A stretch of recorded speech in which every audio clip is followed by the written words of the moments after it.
बिहार के दो चुनाव प्रतिष्ठा का सवाल बन गया है सरकार के लिए और विपक्षी दलों के लिए। जहां एक तरफ मुख्यमंत्री नीतीश कुमार दरभंगा के कुशेश्वर स्थान में चुनाव के लिए अपने प्रत्याशी को जिताने के लिए जनता के समक्ष ये कहा कि शशि भूषण हजारी और उनकी पत्नी के देहांत के बाद उनके पुत्र को कमान सौंपी है ताकि इस क्षेत्र का विकास हो सके। यही नहीं, मुख्यमंत्री नीतीश कुमार ने विपक्ष पर और खासकर राष्ट्रीय जनता दल पर परिवारवाद का आरोप लगाते हुए पूछा कि कहाँ थे इतने दिन तक, और जब वो आते हैं तो आप लोग पूछिए उनसे इतने दिन तक क्या हुआ। यही नहीं, मुख्यमंत्री नीतीश कुमार ने कहा कि दरभंगा ही वो जगह है जो बाढ़ के समय में उन्हें क्विंटलिया बाबा का नाम दिया था और 1 क्विंटल अनाज सभी बाढ़ पीड़ितों के बीच में बटी थी। मुख्यमंत्री नीतीश कुमार ने यहाँ से संदेश दिया कि ये सिर्फ जदयू की नहीं बल्कि पूरा एनडीए एक होकर लड़ रहा है। गौरतलब है कि कुशेश्वर स्थान विधानसभा चुनाव अब एनडीए के लिए एक बड़ा चुनौती है, क्योंकि राष्ट्रीय जनता दल के लालू प्रसाद यादव एक बार यहां आकर संबोधित करेंगे। राष्ट्रीय जनता दल के कार्यकर्ता और नेता लगे हुए हैं कि लालू प्रसाद यादव एक बार यहां सभा को संबोधित करें। तेजस्वी यादव यहां संबोधित कर जा चुके हैं, चिराग पासवान भी आ चुके हैं। लेकिन अब सवाल है कि यहां पर क्या त्रिकोणीय लड़ाई होगी, एक तरफ एनडीए तो दूसरी तरफ लोक जनशक्ति पार्टी रामविलास और फिर राष्ट्रीय जनता दल। इन तीनों लड़ाई के बीच फायदा किसको होगा? हालांकि कांग्रेस इसमें महत्वपूर्ण भूमिका निभा सकता है, क्योंकि अशोक कुमार यहां से पहले भी विधायक रह चुके हैं और राष्ट्रीय जनता दल और कांग्रेस के बीच आपसी लड़ाई और टूट निश्चित तौर पर जदयू की तरफ लोगों को आकर्षित करेगा। आपका एक समय ऐसा आ जाएगा जबकि आप लोगों को ये पता चलेगा। अभी तो हम एकदम तेजी से लगे हुए हैं, इतना ज़्यादा असर नहीं होना चाहिए। यहाँ के लोगों को जो बुरा असर है, लोग नहीं कर पाते हैं खेती, 6-6 महीना, कई जगहों पर 8 महीना पानी रहता है। तो इन सब चीज़ों को देखते हुए हम लोग जो काम कर रहे हैं, निश्चित रूप से इसका लाभ आपको मिलेगा, हम आश्वस्त करेंगे। और यहाँ की कुछ समस्या है तो अभी चुनाव का समय है, कुछ कहना ठीक नहीं है मेरे लिए कि हम ये करेंगे वो करेंगे। इस चुनाव के बाद एक बार हम फिर आएंगे आपके बीच में और घूम करके कोई चीज अगर बचा हुआ है तो उसके लिए हम काम करेंगे, उसके लिए आपके बीच में हम आएंगे, यही हम आपको आश्वस्त करना चाहते हैं। और दरभंगा जिला के रहने वाले हैं, दरभंगा जिला में भी क्या किया गया बोलिए। अब एयरपोर्ट बन गया, केंद्र सरकार को बधाई है। अब किस तरह से हो रहा और राज्य सरकार की तरफ से उसके लिए और जो जमीन देना है उसका प्रबंध हो रहा। कितना बार हम दरभंगा में गए और क्या क्या इसके लिए किया। 18 में उसका शिलान्यास हो रहा था तब से लेकर के, और अब तो शुरू हो गया, अब और ज़्यादा काम हो रहा। तो कौन सा काम है जिसको हम लोग नहीं छोड़ रहे हैं?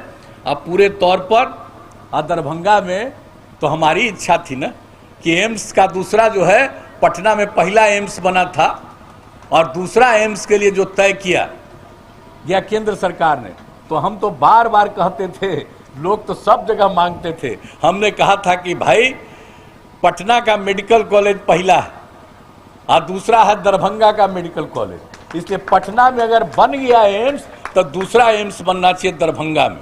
हम कितना पीछे पड़े रहे, तब दरभंगा में एम्स का निर्णय हो गया। अब उसके लिए भी 200 एकड़ जमीन में, जरा जमीन में कुछ है उसको ठीक ठाक किया जा रहा है और वहाँ भी एम्स बन जाएगा। तो कौन सा काम हम लोग छोड़ते हैं? तो आप समझ लीजिए कि अब जो यहाँ तो 4 लाख हम लोग दे ही रहे हैं, 50,000 और भी, तो यानी जो पहले वाले लोग हैं तब और आगे कभी भी होगा, सबको इतना ज़्यादा हम लोग मदद करेंगे। हम लोगों के ऊपर तो तरह तरह का बात लोग बोलते रहते हैं। जरा हम पूछना चाहते हैं ऐसे लोगों को जो चुनाव प्रचार करने आए, आप लोगों में तो किसी को पूछ देना चाहिए, कभी भी पूछ दीजिए कि कहाँ रहते थे भाई आप, क्या होता था, क्या हो रहा है आजकल। सरकार की तरफ से जितना काम और एक एक चीज पर ध्यान दिया जाता है, और सब लोगों को जब पहले भी काम करने का मौका मिला तो किसके लिए काम करते थे? अपने परिवार के लिए काम करते थे, घर के लिए काम करते थे, जनता के लिए काम नहीं करते थे। और हम लोगों को जब आप लोगों ने मौका दिया तो पूरे बिहार के लोग हमारे लिए एक परिवार का सदस्य है और उनकी ही सेवा हम लोग करते रहते हैं।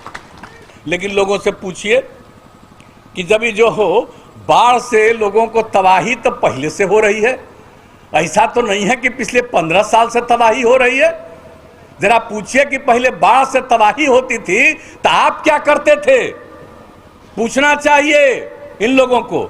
और जब हमको मौका मिला तो क्या दरभंगा के लोगों को याद नहीं है जो 2007 में जो कुछ भी हुआ था और यहां से हम लोगों ने जो शुरू किया था, तो क्या क्या काम एक एक जगह पर एक एक क्विंटल अनाज घर घर में बांटे थे। तब बाद में हम घूमने आए तो दरभंगा में हमको क्विंटलिया बाबा कहने लगा। आप जरा सोच लीजिए, हम इसको कभी अपने जीवन में भूलेंगे? तो हम जब काम करते हैं तो आप सब लोगों को मालूम है, तो आपको तो हम खाली याद करा देना चाहते हैं।